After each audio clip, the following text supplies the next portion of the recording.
Guys, yun o. Nagre-ready na yan pumasok ng trabaho. Sira daw yung motor niya. At nangihingi ng pangpaayos ng motor. Yung,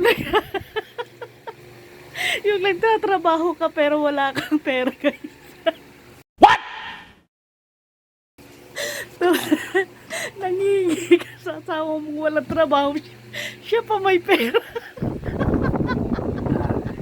Yan to. Real talk, guys. Yung ikaw ang tambay pero ikaw yung may pera.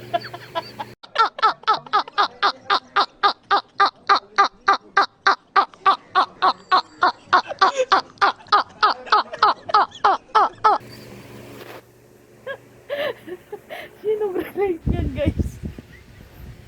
Gawa ka na ng motor mo. Sunburn. Yung asawa ko nagtatrabaho pero walang pera. Ang galing! Ang galing!